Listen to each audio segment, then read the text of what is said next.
San Francisco is the epicenter of robo-taxis in the United States because Silicon Valley is on one end of San Francisco. Okay? Now, currently, Waymo operates fully autonomous robo-taxis 24 hours a day, 7 days a week in a 260 square mile area. This service includes some freeway driving, recently gained approval for direct curbside, all-day service to and from San Francisco International Airport and San Jose Airport. But here's their Achilles heel, and here's the reality.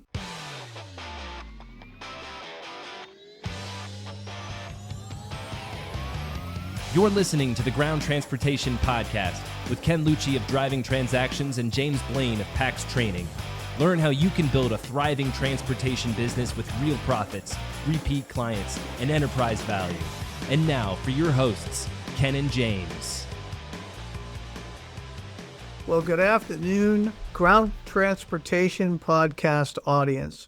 My name is Ken Lucci from Driving Transactions.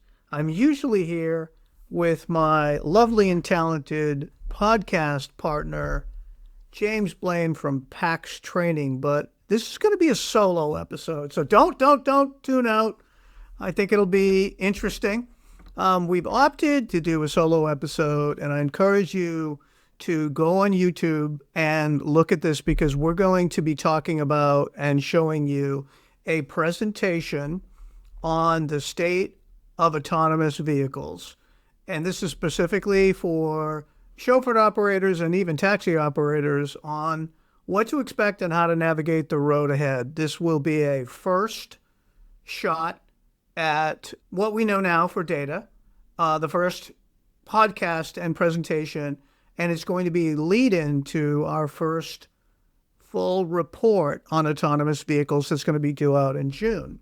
So recently in Las Vegas, we gave a presentation on AV, and with the constraints of a session, we have to go pretty fast, and we wanted to get to Q&A pretty fast. So I wanted to kind of revamp the content and talk about this on the podcast so that you guys can go back and refer to it anytime you want.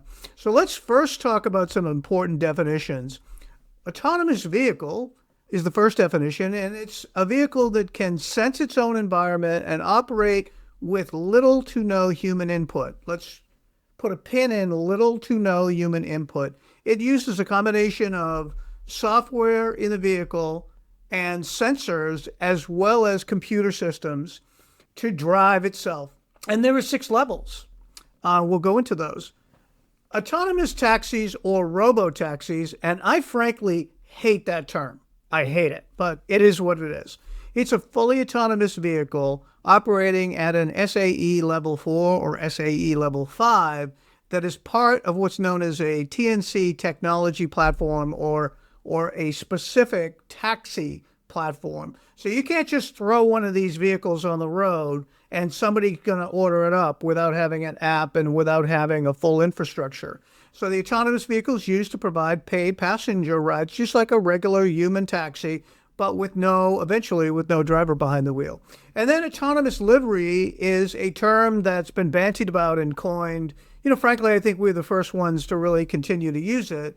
It's a fully autonomous vehicle that is deployed in commercial operation with or without monitors to carry passengers, primarily at this point on predefined routes and schedules and other use cases. Now, these vehicles can be programmed and configured for individual assignments, or they can be used part of a bigger autonomous platform. So let's get into this a little bit further. So, 6 levels of autonomous vehicles. The engineering group Society of Automotive Engineers, SAE International, created these 6 levels of autonomous driving, which have been adopted by the U.S. Department of Transportation. Now, SAE is only one stakeholder group in the development of AV. There was a big push back in the day around the 2014, even before that, the automobile manufacturers were taking in the driver's seat of autonomous vehicles. But now you're going to see the technology companies have really taken the lead on that. And we'll talk about that a little bit further. But level 0 is no automation. Level 2 is like driver assist, right? Helps you with steering and acceleration. But when we talk about autonomy, we're talking about level 3, 4, or 5. Now, level 3 is kind of assisting you. The vehicle can operate independently from a steering function and braking, but the driver must be prepared to intervene. Right now, we are in the space of a continuum between 3, 4, and 5. 4 is the vehicle can perform all driving functions under very specific circumstances, but the driver has to be in the driver's seat as an option to control it at any given time. Now, when we ultimately get to level 5, the vehicle is completely automated and performing all driver tasks. Eventually you're going to see these vehicles with absolutely no steering wheel. And the Tesla Robotaxi is a good example of that. So this is the anatomy, if you will, of a level 5 autonomous vehicle. And for those not watching the podcast, we've got a picture of a vehicle here with a base vehicle. For you finance guys, the base vehicle makes up 61% of the total autonomous vehicle cost. The sensors on the vehicle, like LiDAR, cameras, and radar, and I miss my resident geek, James Blaine, who would go right down the rabbit hole on LiDAR, cameras, and radar. But for you and I, we're just going to say those are the sensors that are on the vehicle. And then you have inside the vehicle, the third element. Okay, the base vehicle is element 1, the sensors on the vehicle are element 2, and then the in-vehicle brain, known as the ADK, that's in the vehicle, and those suckers cost about 18% of the total at the moment, of the total of an autonomous vehicle. Now, that ADK, the way these work is it has to speak to a remote operations center, a data center, if you will, that is staffed by, it's an industry term, an AV industry term called teles, right? So they're sitting there at the data center. Every single vehicle is constantly communicating to the remote operating center. It's never alone. It's always communicating. And it's sending through satellite, through cell, however it's doing it, every bit of data, how fast it's going, and all of the sensors and what the computer is seeing around it. Now, if it gets into trouble, the tele takes over, okay? So currently, those are human operators, and this is a little bit of an issue I have, and I think the NTSB has as well, which is Waymo is not saying how many human operators it takes to manage X number of vehicles. Like, are you managing 10 vehicles in New York or 100? And if I'm sitting there, just picture a kid, instead of playing a game on his computer, he's sitting there managing X number of these AVs. Now, eventually, AI and satellite remote operations will do all of this. The convergence of AI with AV technology is what is accelerating this. Now, that's what some people miss, and I think we missed it in the Las Vegas session, is why is AV becoming such a big term and a big push now to roll out in the United States and globally, actually, when it's been kicking around for a while. The manufacturers tried to do it. The secret is the convergence of AI and AV together. That's the secret. That's why they're moving so fast. So the vehicle's cost of AV is decreasing rapidly. Each vehicle that comes out, each generation, is a massive reduction in cost. So let's give you an example of that. So the original Waymos that were based on the Jaguar AV came off the assembly line at $180,000 roughly a piece. It's a very closely guarded secret, but that's what people have reported in various media sources. And Waymo actually in Forbes talked about $180,000. But that's been around for a few years. Their latest model, Waymo AV, is based on a Zeekr, Zeekr, autonomous vehicles, more like a minivan SUV, and it's rolling off the assembly line with all the AV about $85,000, okay? So what's going down? Vehicle prices drastically going down. and they're leveling off. They went down a lot between 24 and 25, but they're still going down a few percentage points each year. But what's going down more is the LiDAR, the domain controller, that ADK, and the cameras. All the tech is going down. So the epicenter of autonomous vehicles is China. China has the most robo-taxis deployed, and right now they have 30,000 taxis in 10 cities. And primarily, those taxis are deployed by 4 companies: Pony AI, WeRide, Beidou Apollo, and Didi. Now, interesting that I'd like you all to know is Pony AI, WeRide, Beidou Apollo have testing permits in California, and they're not doing that for their health. They are doing that because eventually these vehicles hope to be on the roads here in the United States. Now, as a point of reference, the latest Pony AI unit that is being manufactured, the latest generation, I think it's the 6th or the 7th, as well as the Beidou Apollo, they are coming off the assembly line for somewhere between 50 and 60,000. And eventually they're really looking at being able to build AVs for less than between $30,000 and $35,000. Okay. Now let's talk about the state of robotaxis and autonomous livery vehicles globally. We are in an age of currently a lot of testing, a lot of partnerships and deployments, active deployments. And Driving Transactions is tracking about data on about 100 international AV projects, and more are being added weekly. So Waymo, and let's just talk about the Waymos of the world and the WeRides. Waymo is launching in London. They've announced in 26 they're going to be launching in London. Lyft and Uber are partnering all over the place. Lyft is partnering with Beidou all over Europe. A lot of work is being done by Lyft in Germany and Europe, and they're partnering with the vehicle manufacturers. And then Uber is partnering with WeRide in Dubai, and you can see it all over social media. In addition to that, we're seeing larger vehicles that fit the autonomous livery category, right? And the autonomous livery being 10 people in a vehicle. We're seeing those autonomous livery projects all over the globe. Autonomous shuttles are in Ireland, believe it or not, at the Belfast Harbor, famous for where the Titanic was built. And there's lots of museums in that area. So it's a tourist attraction as well as a working harbor.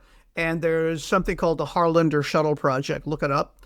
And that is being built by multiple companies collaborating together. WeRide and Renault had AV shuttles, parking lot shuttles, remote parking lot shuttles for the French Open. You're going to see more and more of that. We're going to get to that in a little bit and what's going on here in the U.S. And the first autonomous full-size bus is operating on public roads in Germany. And it's being built by a company called Karsan, Karsan. It's an autonomous ETAK.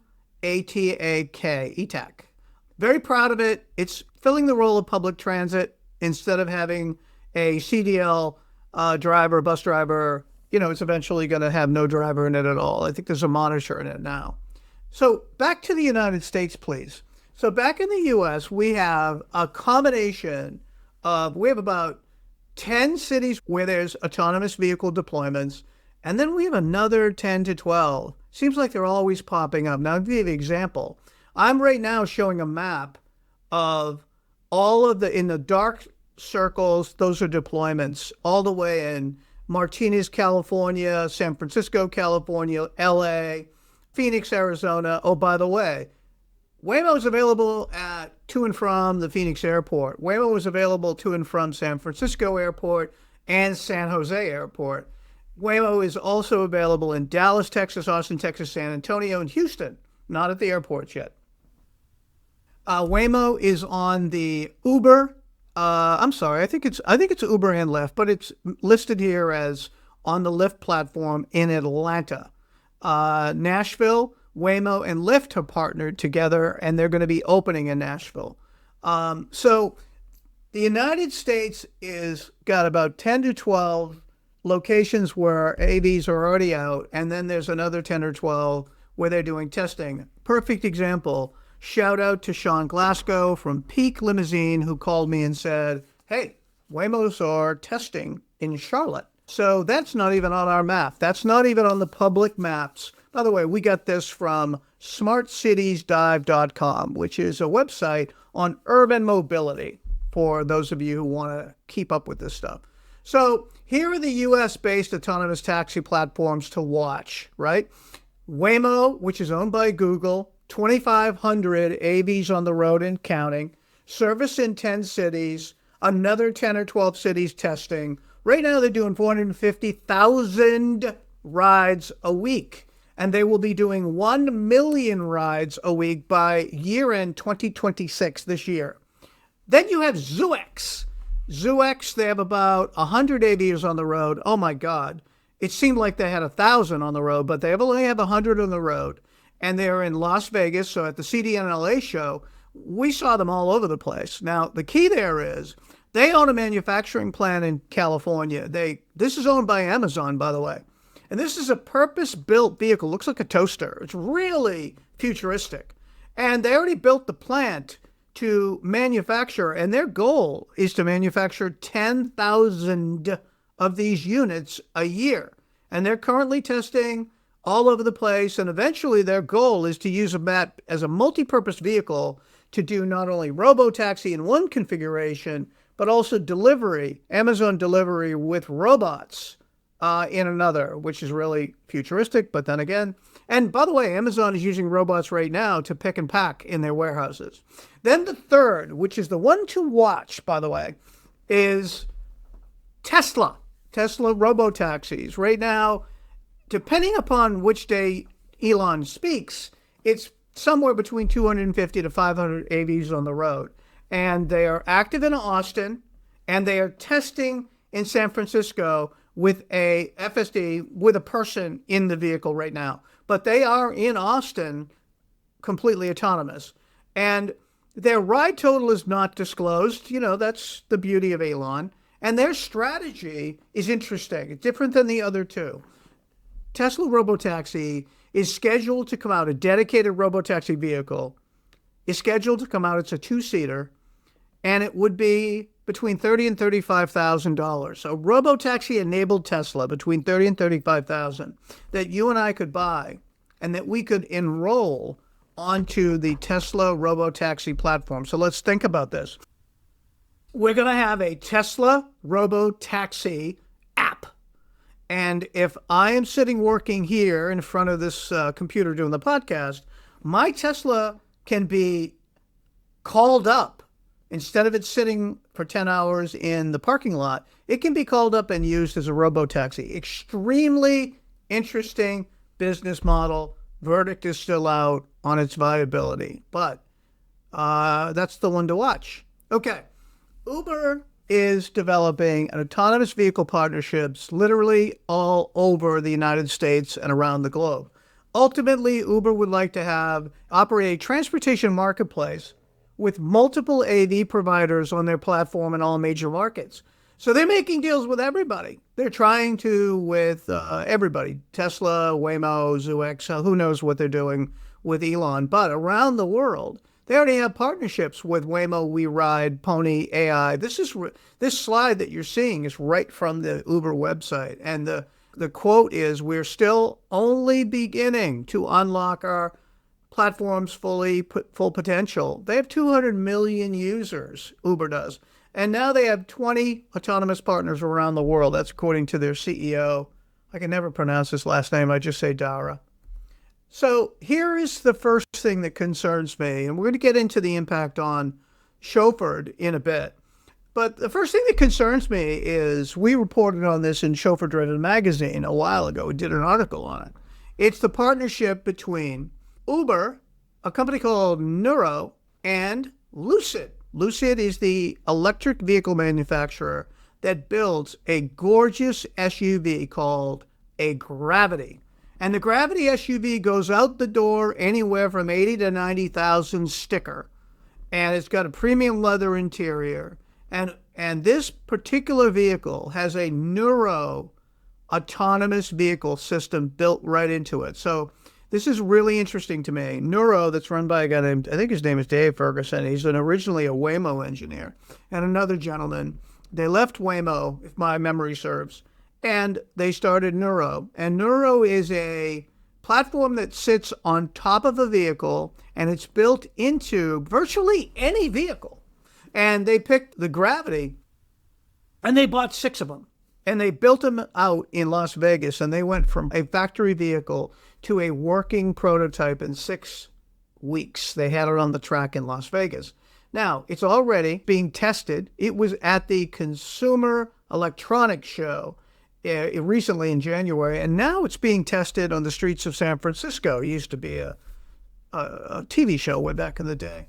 And Uber has committed to purchase 20,000 Gravities over the next 6 years and deploy the first 1,000 in a U.S. city by the end of 2026.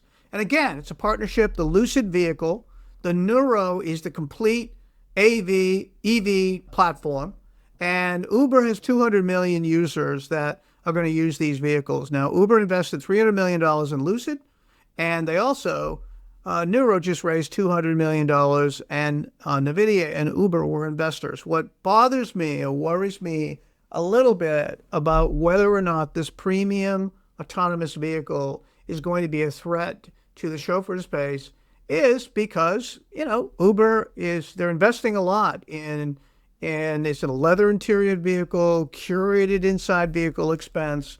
And I could see them almost doing a membership type model, okay? But we're going to get to where I think this is going and the impact on the chauffeur industry. So this slide is about the growth forecast of the U.S. autonomous taxi market. This is for those of you who are watching, this is a graph from a Goldman Sachs research report. It was not a social media post. It was a 80-page report by the chief analyst at Goldman Sachs, chief economist. And they are projecting that in North America, the AV market is going to grow from 2025, where it's maybe $100 million, to all the way up to over $7 billion by 2030. Let me repeat that. So right now, 2025, the player is Waymo.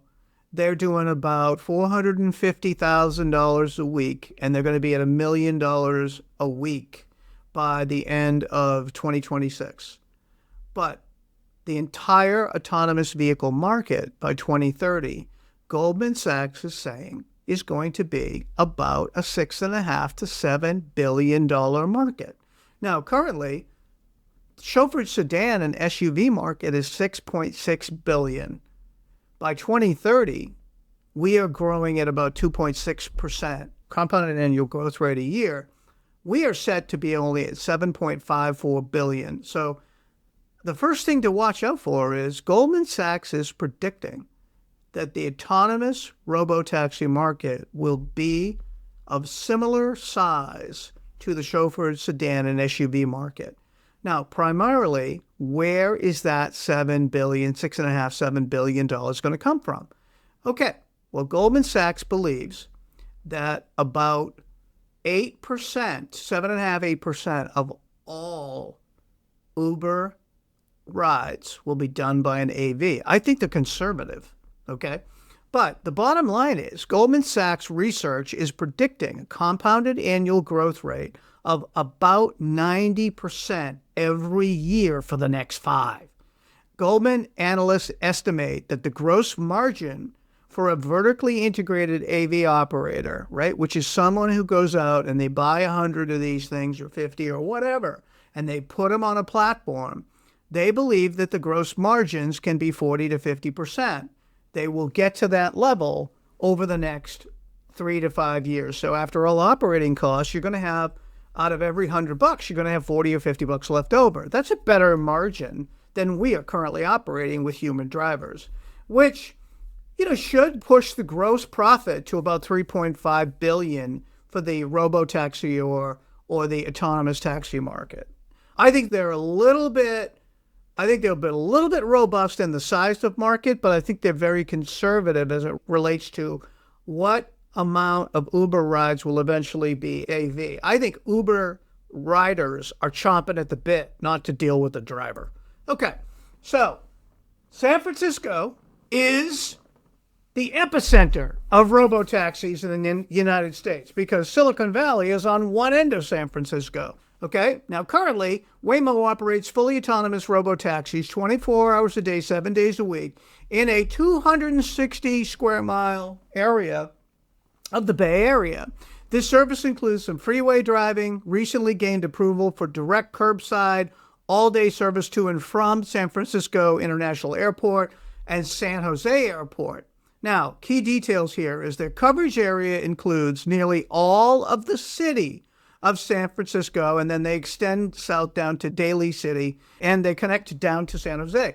Those of you who are watching this on YouTube, you can see the blue area that is their operating area, and it's on the Waymo website, right? And you have the San Jose Airport on one end, and you have the San Francisco area on the other. And the freeway driving, they're currently on the 101 and the 280, which connects San Francisco, the peninsula, together. Okay, but here's their Achilles heel, and here's the reality. The reality in every market, but let's talk about San Francisco, is the operating area of these robo-taxis has to be extraordinarily concentrated. These things cost a lot of money, and they have to constantly be going, dropping and picking, dropping and picking, dropping and picking, okay? So the San Francisco region is a 9-county region, approximately 6,966 square miles. When you combine it with Oakland, it's actually 11,000 square miles. And the population is 7.58 million people. Now, here's the bottom line. Approximately 5.42 million of those people live well outside the 260 square mile Waymo area. Okay, so what does that mean? That means anybody operating a chauffeur business has all of Alameda County, all of Contra Costa County. It has most of San Mateo County, most of Santa Clara County, all of Sonoma, all of Salona, all of Marin, and all of Napa. Now, the bottom line is simple. You have to know where to market your services. And we are going to be slightly affected. We are going to be affected by the airport trips in the Waymo corridor. But I think you'll agree that the market size of 5.42 million people out of a total population of 7.5, I think we can do some business there. And it's going to be the same in every market. They have to keep these things moving. Okay. So this is a recent ride comparison between Uber, AV, and AV taxis. Now, this was a study done, and it looked at 94,000 rides comparing UberX with a human driver, Waymo AV, and then the Tesla AV with the supervised driver in the vehicle. Now, this is very telling. The Waymo, the average price of an Uber was $17.47, about $7.47 per mile. Waymo was $19.69 and $9.21 a mile. Tesla was $8.17 average price, which it was $3.20 a mile. Now, what is this portend, big word, portend, for the coming robo-taxi market? It's going to be a clash of the tech titans, baby. And I, for one, I'm going to watch it. I'm going to have fun because Uber, Waymo, and Tesla are going to get into a duel. And then you're going to have ZooX walk in. And ZooX is, with those toasters. And they're going to really, really drive themselves crazy. But here's the problem. Heretofore, Uber has been a technology company and has not owned hard assets. They haven't been a fleet operator. They don't know what we go through. Okay. But they're hoping that other fleet operators are going to come on to their Uber platform. Waymo has all the Google money in the world. Listen, Google money is better than Rockefeller money. It's like crazy money. But eventually Waymo, they're going to want to make a profit. And I don't think Waymo's going to want to keep opening up these regional centers everywhere you turn around to clean these things and and charge them back up. And then you have Tesla. Tesla, the prediction there is you're going to buy a Tesla and you're going to put it on his platform. I will tell you right now, we are working with private equity companies and we are working on financial modeling for them that says, what if I take a $35,000 Tesla times 100 and I put it on the Robotaxi platform? How much does that thing have to do in miles and trips and dollars every day for it to be a good investment? Now, they come to us because we know the mileage cost on the human vehicle or the vehicles driven by humans. We know the repair and maintenance costs. We know the detailing costs, which, by the way, is about 1.5% of total income. We know all of those ratios, so they come to us. And we're actually working with some colleges and universities. We'll get into that later. But I'm telling you, mark my words, I don't know when this is going to publish, but mark my words, the upcoming robo-taxi wars are going to be just very entertaining to watch. Okay, the biggest issue we have is the chauffeur industry, as far as I'm concerned, is autonomous vehicles providing service at U.S. airports. They represent, in my estimation at this point, the biggest threat to the chauffeured service market, okay? Now, right now, Waymo is only in the top 3 of the top 50 busiest airports: San Francisco, Phoenix, and San Jose. Now, those are among the top 50 busiest, right? Most of our work in the chauffeured space is done in the top 20, okay? Which the top is the New York market, which is JFK, LaGuardia, and Newark. Then the second market is LA. Right now, they're dropping off and they're picking up only in San Francisco, Phoenix, and San Jose, but here's the cue. They have a 30-mile radius in Phoenix right now. They expanded it out a little bit. But frankly, our market share growth has got to be in the wealthy suburbs. It's got to be when we're picking up families with the SUV going on ski trips and extended vacations. So we have to, 100% have to make sure that we are within walking distance and in a prime location at every airport. Let me say that again for the board of directors at the NLA. Primary responsibility of lobbying in this industry, we all need to, including the state associations, make sure that we're at the table with every airport where we are able to continue to have a primary placement to add value to our clientele, which is in short walking distance to and from the parking area where the chauffeured vehicle is, okay? We require a unified, comprehensive national strategy to defend our positioning and also communicate our value at these airports. Now, FBOs, which are the fixed-based operations, those are going to remain a safe silo. I can tell you from doing years of FBO work down in Tampa, there's absolutely no way that the FBO is going to let some errant AV out onto the tarmac. It's just not going to do it. They're just not going to allow it. So we're going to be okay on the FBOs, but that's a small part of what we do. So airports are where we have the biggest threat at the moment. And why am I so worried about corporate? It's simple. 67% of the reason why corporations use us, if you're listening, you know this from running your own businesses. Most of the work that we do for corporations are in sedans and SUVs. That's 67% of the total corporate spend. So we must have a strategy going forward to grow that market share. And, frankly, it is no question we need better technology, and we need better technology and a better user experience, because the younger kids that are traveling are absolutely, without question, using apps for everything they do, including finding their mate. So the frequent travelers are becoming younger, and our corporate traveler is getting towards retirement age. So we must have a grow forward strategy on airport service. And boy, I just coined that one. But there's also a clear indication that we have to do a better job at communicating what our value is on the larger equipment to the corporate growth market. But here's what I'm concerned about. My concern is the airport business is the milk and bread of what we do. And if we lose that, we're going to lose market share. Now, the future use cases for us, which we're going to get into, is going to be working with corporations to do autonomous shuttles and autonomous van work. Now, that's a when, not an if. And we'll get into that in a little bit of time. Right this second, and we've worked on a few financial models for a group of colleges and universities looking to deploy autonomous vehicles in closed campus applications. Now, Mississippi State is doing it.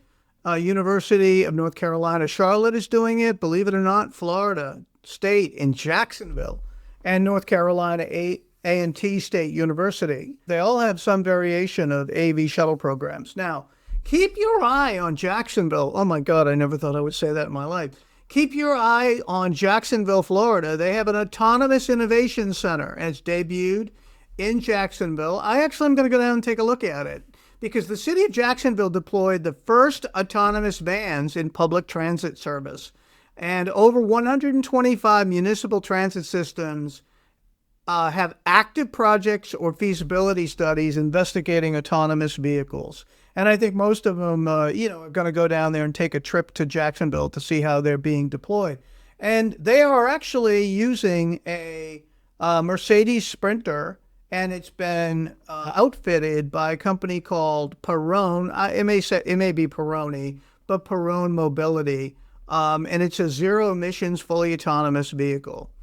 Now, Driving Transactions is following about 100 projects, and we are compiling a complete list of all United States and global autonomous vehicle manufacturers for our upcoming report.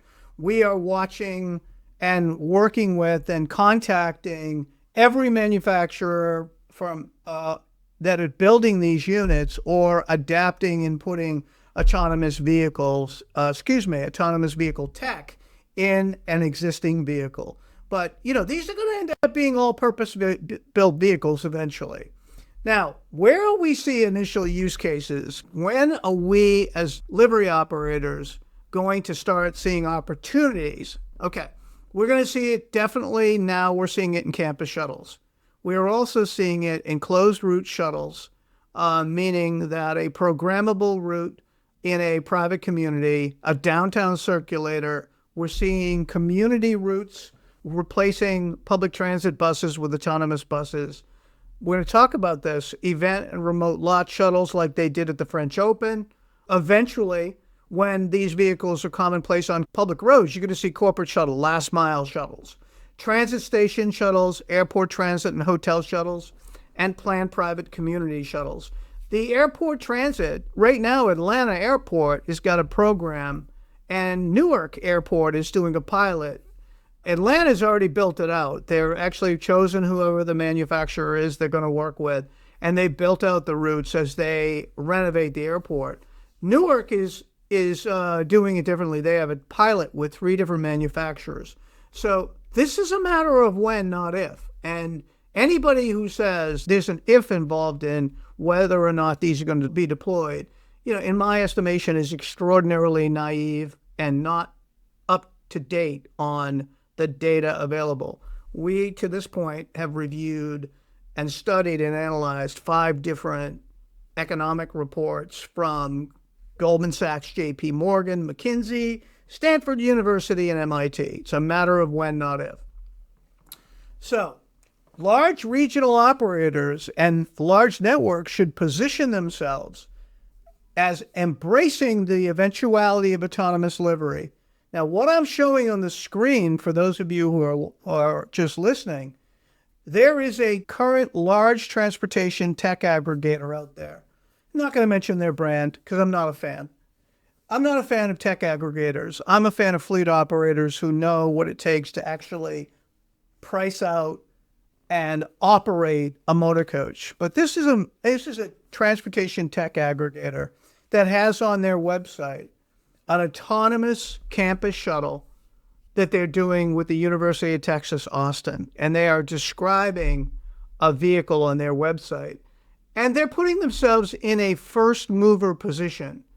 So if I owned a large regional operator, 20 million plus, maybe even a little smaller, but if I certainly was in the market to provide any kind of corporate shuttle work, or any kind of campus shuttle work, or any kind of healthcare shuttle work, I would be pre-positioning as available, or pre-positioning by at least putting information on autonomous shuttles on my website without question, because the tech aggregators are doing it. Now, I don't know who's going to own the equipment, because everything in the prospectus of a tech company is, well, we're a technology company. We don't own any assets. We have this kind of EBITDA, yada, yada, yada. But it's a rude awakening when you have to start operating fleet.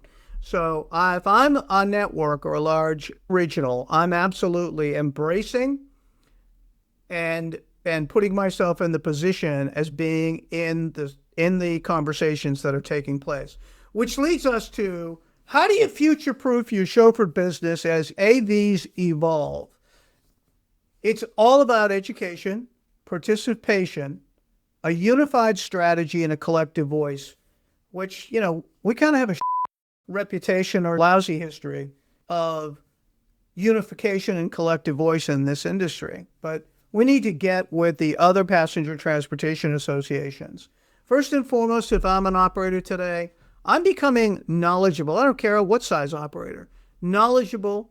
Operators and associations on the state level must know and participate in local, state, and airport dialogues on autonomous vehicles.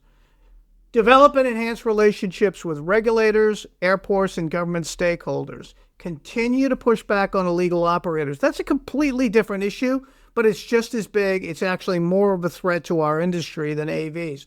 And honest to God, what New Jersey just did as far as a bill of on the Transportation Committee on pushing back on illegal operators, every one of those guys should be fined $10,000 a day.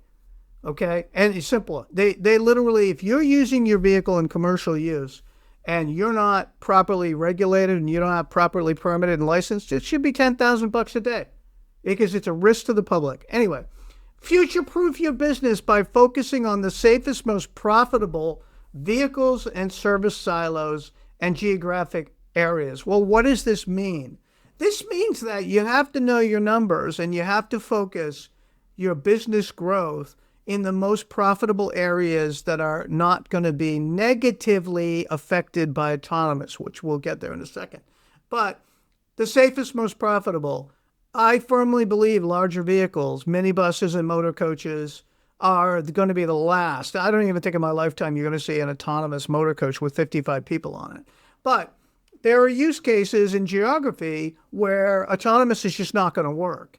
But you need to put yourself in the dialogue at every college, every campus, any kind of private community, any kind of campus, etc. Establish user sentiment among your major client groups. And I think this is something I put both on the operator level. If I'm operating one of the large networks, like an Empire, big fan of every single network out there, Boston Coach, Empire, Carry, etc., RMA, etc. I would literally be asking my clients, have you thought about a policy when Waymo comes to you about a Waymo for Business account? Have you thought about that? Are you considering that? And for the corporations out there that have huge corporate shuttle contracts, we've worked on a ton of them, who shall remain nameless. If I'm a provider of a corporate shuttle contract, I'm asking the question. If I'm shuttling you right now to and from remote parking lots, I don't care if it's on public roads or not, I'm asking the question, right? I am literally looking into, when a report comes out, every manufacturer that's out there and says, hey, can you provide a 20-passenger AV, even if I have to put a guy on it right now? Because, I'd like to look at that. So, evolve our business involves education, strategy, transitioning our thought processes, partnerships, and being open to opportunities. Continue to educate yourself on AV developments, deployments, technology, and vehicle manufacturing that's coming. Look, there's going to be a big manufacturing plant of a company called Bentler, which we have some experience with, that's opening outside of Jacksonville. Develop or participate in an industry national private luxury or autonomous livery technology platform. We're going to have a position paper coming out when the Tesla robo-taxis finally produce a sticker price, and we want to know what the Tesla platform is going to want. We are building out a financial model on what it takes to operate those units. But there's some missing data we need to know about. But we'll be able to have that information. And eventually, if you're a very profitable livery operator, why wouldn't you invest in 5 robo-taxis and put them on the road? You're in the best position to do it. Collectively, state associations should be coordinating with local and regional on education information and messaging it with the NLA, keeping them informed. I will tell you right now, there's 2 private communities that I know for a fact, are looking at going autonomous vehicles on the island or in the community. And there's going to be more and more, but you need to be in the messaging and in the conversations. Develop a comprehensive and coordinated unified national strategy, which is not good at, to assure that we're positioned positively at every airport. I don't really think that airports respect us that much because they think only wealthy people take chauffeured services. That's true. It is the wealthy 1% to 5%, but we also provide great service to anybody that's got a huge amount of luggage going in and out of that airport, young families with children and baby seats and the rest of it. So we need a place at the table, and specifically, we need to be close enough to baggage claim. Participate with other transportation, mobility, and autonomous vehicle industry groups, which we're going to get to. There are urban mobility summits. There are mobility associations we need to participate in. My friend Leonardo from Agis just got back from a mobility summit in, I believe it was Spain. He's got to download me on that and read me into that. I also think that the NLA needs to poll and collaborate with the GBTA and Business Travel News readers on the user sentiment. Will your company approve AV as a travel option, and when? What do you need to know about doing it? Because Waymo is positioned to do Waymo for Business. And let me be clear. Let me be crystal clear. I'm not naive about the subject at all because I've studied it for so many hours I can't see straight, because it's a when, not an if. Number one, we believe currently that there will be a minor market disruption in sedan and SUV. Where it currently is a $6.6 billion to $7 billion industry for us, growing at 2.7% compounded annual growth rate. A skim. We might lose some of that market share if we don't get our technology act together and put together a Chauffeur app that works globally. And contrary to popular belief, it can be done. And it's being done, talked about now. Our position is that there's going to be many more opportunities than disruption for the profitable and capital-ready operators in the space. Colleges, university campuses, private communities, last-mile shuttles primarily, etc. And those will develop and they will evolve as the coalescence of AI and AV come together.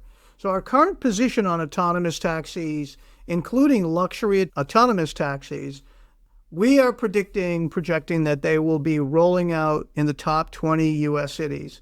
It is a matter of when, not a matter of if. And considering they're already in 10 cities, I believe that it'll be in the top 20 within the next 3 to 5 years. What is the effect going to be on the taxi industry? I think the taxi industry is going to end up being subsidized rides, Medicaid, Medicare, because, people need help getting in and out of the taxis.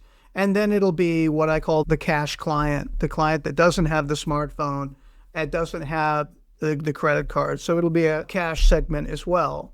I don't think that AV is going to affect non-emergency medical. I do not believe AV in my lifetime at 61 years old, I don't believe that it's going to affect the motorcoach industry.